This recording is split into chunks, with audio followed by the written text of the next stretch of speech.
Bonjour à toutes et à tous. Aujourd'hui, nous allons voir un nouveau geste, c'est-à-dire l'étouffement chez le nourrisson. Notre objectif va être de permettre au nourrisson de respirer. Donc, c'est dans la continuité de la vidéo qu'on avait pu faire ensemble sur l'étouffement chez l'adulte. Le nourrisson, à quel moment il va s'étouffer? Il ne va pas pleurer, il ne va pas crier, il va y avoir aucun son qui va sortir du coup de sa bouche. Souvent, le nourrisson qui s'étouffe aura une tête qui va commencer à bleuir du fait du coup de ne pas avoir d'air qui passe. La technique, elle est assez simple. Donc, idéalement, le nourrisson, je vais pouvoir m'asseoir, ce qui va être une position plus confortable pour le secouriste pour permettre de désobstruer les voies aériennes.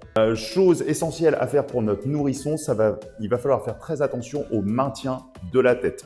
Pourquoi? Parce que le nourrisson n'a pas encore la force au niveau de la nuque et du coup d'avoir un maintien total de sa tête. Donc je vais commencer à basculer mon nourrisson sur mon avant-bras pour pouvoir procéder à 5 tapes dans le dos maximum. Je vais positionner 2 doigts autour de la bouche de mon nourrisson. Je vais, avec mon autre main, maintenir la tête du nourrisson et le basculer sur mon avant-bras, comme ceci, à la fin qu'il soit à califourchon.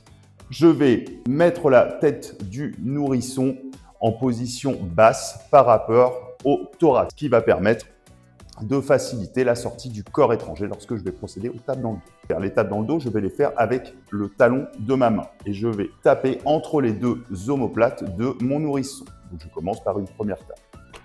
1, 2, 3, 4, 5 tapes. Si au bout de la première tape dans le dos, l'objet qui bloquait la respiration est sorti, bien sûr, j'arrête mes tapes dans le dos et je vais reprendre mon bébé en position initiale.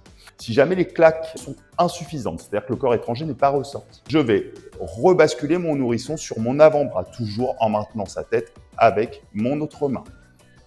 Donc je le bascule comme ça sur mon avant-bras et même chose, je le mets à califourchon. Je vérifie que le corps étranger ne soit pas présent dans sa bouche et je vais, même chose, donc positionner la tête de mon nourrisson plus basse que le thorax et je vais commencer à faire la méthode d'Heimlich mais via des compressions thoraciques. Il va falloir placer la pulpe de 2 doigts d'une main dans l'axe du sternum avec à peu près la largeur d'un doigt. Et puis, je vais essayer de trouver le bas du sternum et la jonction du coup des dernières côtes. Je vais positionner mes doigts et je vais faire du coup 5 compressions thoraciques. 1, 2, 3, 4, 5. Même chose, si au bout de la première compression thoracique, le corps étranger remonte dans la bouche, et ben dans ce cas-là, je le retirerai et j'arrêterai mes compressions thoraciques. Une fois que le corps étranger est ressorti, du coup, je vais bien sûr m'occuper de mon nourrisson, c'est-à-dire surveiller l'état de celui-ci dans les prochaines heures qui auront suivi cet accident. Et dans tous les cas, je demanderai un avis médical. Voilà pour cette nouvelle vidéo et on se retrouve très bientôt.